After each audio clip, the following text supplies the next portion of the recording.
Hello friends, today we are learn chapter number 2 exercise 2.1। कल के video में हमने देखा था दो चीज़ बेसिकली हमने सीखी थी। एक तो यूनिट सर्कल सीखा था और दूसरा मतलब कि एक टेबल सीखा था जिसके अंदर डोमेन और रेंज थी। वो डोमेन और रेंज का आज थोड़ा यूटिलाइज होने वाला है। मोस्ट प्रोबेबली तो रेंज के ऊपर ज़्यादा कॉन्सेंट्रेट करेंगे हम, डोमेन का इतना इंपॉर्टेंस उसके अंदर आता नहीं है। तो चैप्टर नंबर 2 एक्सरसाइज 2.1 उसके सम के ऊपर आज कॉन्सेंट्रेट करते हैं। तो सम का टाइटल है find the principal value of the following. Total तो ज़्यादा सम है बट पहले 10 सम सेम मेथड के है। आपको एक बार मेथड समझ में आ जाएगी तो 10 तक के सम आप इजीली कर पाओगे।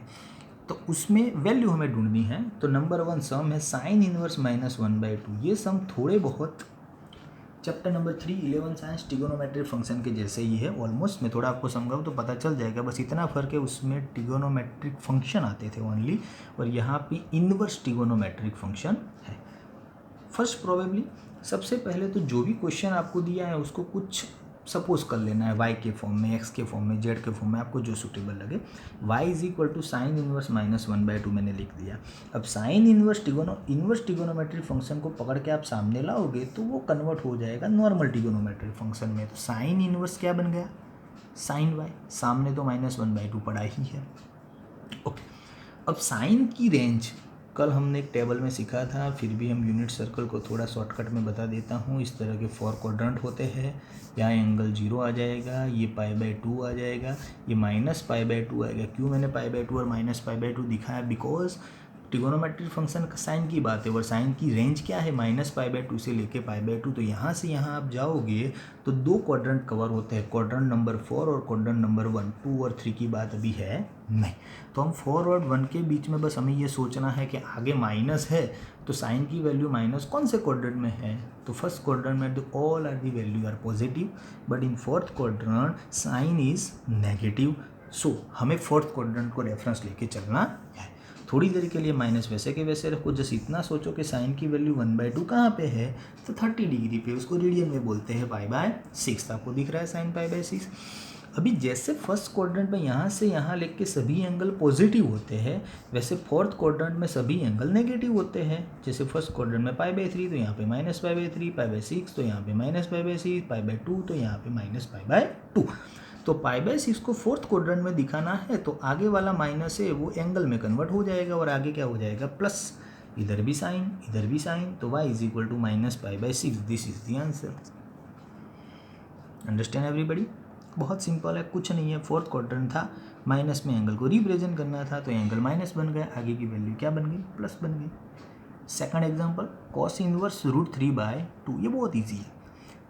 सीधी बात, पॉजिटिव एंगल की आए तो बहुत इजी हो जाता है। उसमें शायद आप रेंज को कंसीडर ना करो तो भी कोई फ़र्क पड़ता नहीं है। ऑलरेडी आप 11 साइंस का ही बेसिक कॉन्सेप्ट है।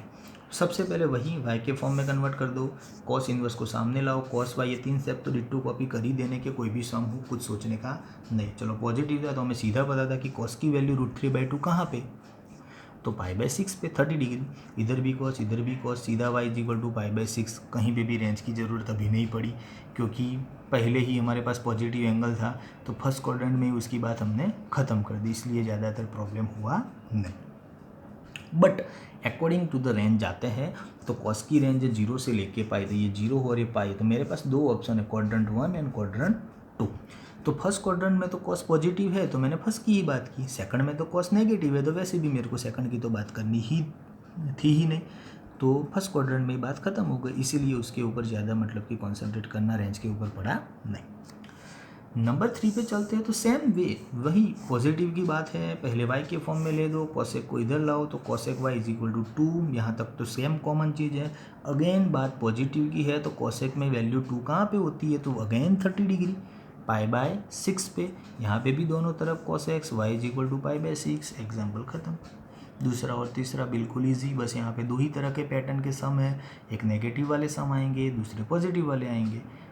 दो पॉजिटिव वाले देखे, एक नेगेटिव वाले देखे। अब बैक टू बैक दो नेगेटिव वाले आते हैं। नेगेटिव में जस्ट थोड़ा ध्यान रखना है, करना कुछ नहीं है। आगे का माइनस है वो एंगल के फॉर्म में कन्वर्ट करना है और कुछ है नहीं। नंबर 4, tan की वैल्यू -√3 पहले y के फॉर्म में कंसीडर करो। tan को इधर लाओ तो tan y is equal to -√3। चलो tan की रेंज क्या -π/2 से π/2 पर ये वाले ब्रैकेट में है, तो -π/2 और +π/2 नहीं लेने हैं, उसके बीच की कोई भी वैल्यू पर। बात तो वही हुई, हमें तो फोर्थ और फर्स्ट क्वाड्रेंट में ही जाना है। फोर्थ और फर्स्ट में बोलो tan माइनस कहाँ पे, तो फोर्थ में, तो हमारे लिए वही सम नंबर 1 वाली बात हुई। जैसे साइन माइनस था वैसे फोर्थ में tan भी माइनस है, थोड़ी देर के लिए माइनस वैसे की वैसे रखो। tan की वैल्यू √3 कहाँ पे, तो 60 डिग्री पे, तो π/3 आया। माइनस को अंदर जाने दो क्योंकि फोर्थ क्वाड्रेंट है, तो एंगल माइनस बन जाएगा, वैल्यू प्लस हो जाएगी आगे की। चलो दोनों तरफ 10, तो finally answer y is equal to -π/3। Simple conversion. Number 5, cos inverse -1/2। First step तो एज वेल एज y के फॉर्म में कंसीडर। इनवर्स को बेटा सामने लाओ, तो cos y is equal to -1/2। cos की रेंज यहाँ पे सेकंड सम में पॉजिटिव था तो रेंज का इंपॉर्टेंट नहीं था, पर फिफ्थ सम में पॉजिटिव नहीं है तो रेंज दिखानी पड़ेगी। 0 से लेके पाई, ऑलरेडी एक बार बात हो चुकी है, 0 से लेके पाई तो फर्स्ट एंड सेकंड क्वाड्रेंट। अब cos माइनस कहाँ पे, पहले या दूसरे में, दूसरे में, सीधी बात है, तो अभी पहला क्वाड्रेंट लेना नहीं है। चलो पहले थोड़ी देर के लिए माइनस रहने दो, जस्ट वैल्यू देखो कि cos की वैल्यू 1/2 कहाँ पे, 60 डिग्री पे, तो π/3। अब cos नेगेटिव सेकंड क्वाड्रेंट मैंने पूरा यहाँ पे लाइन लिखा हुआ है आपको समझाने के लिए। अब सेकंड क्वाड्रेंट में जाना है तो हम एंगल को फर्स्ट और फोर्थ की जगह नेचुरली नहीं लिख सकते। फर्स्ट में सभी नेचुरल एंगल है क्योंकि 0 और 90 के बीच में, फोर्थ में सभी पॉजिटिव के नेगेटिव हो जाते हैं, उसमें कोई कन्वर्जन नहीं चाहिए। पर अगर आप सेकंड क्वाड्रेंट में आपको जाना है तो जो भी एंगल है उसको इस फॉर्म में लिखना है π-θ। थीटा दैट मीन्स हमारा एंगल, अभी हमारा एंगल π/3 है तो π-π/3 लिखना पड़ेगा। ये बिल्कुल टफ नहीं है क्योंकि 11 साइंस में ऐसे बहुत सम हमने किए हैं, तो सभी स्टूडेंट मेरे समझ गए होंगे कि बहुत सिंपल चीज़ है। सेकंड क्वाड्रेंट है तो सिंपल बात है, π-, अगर थर्ड क्वाड्रेंट में जाना होता तो हम π+θ लिखते।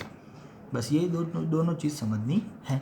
तो π-, तो एंगल मेरा π/3 है तो π-π/3। अब एलसीएम लिया है, 3 एलसीएम ले लूँ तो 3π - π दैट मीन्स 2π/3। दोनों तरफ cos माइनस ऑलरेडी निकल गया क्योंकि सेकंड क्वाड्रेंट में इसीलिए तो गए थे कि वो माइनस है, तो सीधा एंगल पे वो चला गया π-θ करके, तो 2π/3 हमारा आंसर आ गया।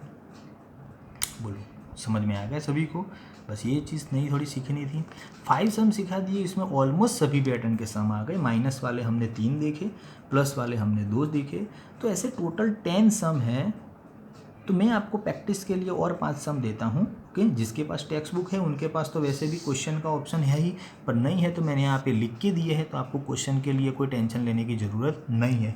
पर जिस स्टूडेंट के पास क्वेश्चन टेक्स्ट बुक भी नहीं है और आगे ज़्यादा प्रैक्टिस करनी है, सीखना है, तो मेरा पर्सनली सजेशन है आप प्ले स्टोर में जाइए तो कुमार प्रकाशन केंद्र करके एक एप्लीकेशन है जिसमें आप 12 साइंस इंग्लिश मीडियम करके आएगी एप्लीकेशन, वो इंस्टॉल कर देंगे।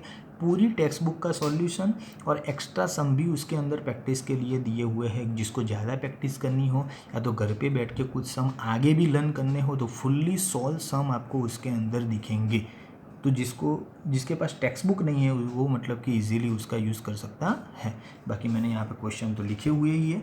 तो नंबर 6 में बेटा है tan इनवर्स -1, ये डिटो कॉपी सम हो गया नंबर 3 के जैसा।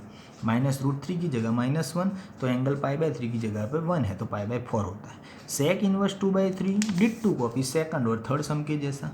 cot inverse √3 again positive, second और थर्ड के जैसा। cos inverse -1/√, ditto copy number 5 के जैसा, cos ही दिए हुए हैं। और लास्ट है cosec इनवर्स -√2। तो बहुत इजी सम है, 5 मैंने करवाए हैं, 5 आप ज़्यादा अपने आप प्रैक्टिस करो। जिसको भी जो डाउट हो मेरे को पूछ सकता है कि सर इसमें समझ में नहीं आया है, पर है बहुत इजी। अभी एक्सरसाइज ख़त्म नहीं हुई और भी थोड़े बहुत सम है, पर वो हम नेक्स्ट वीडियो में देखेंगे। आज के लिए बस इतना। Thank you so much.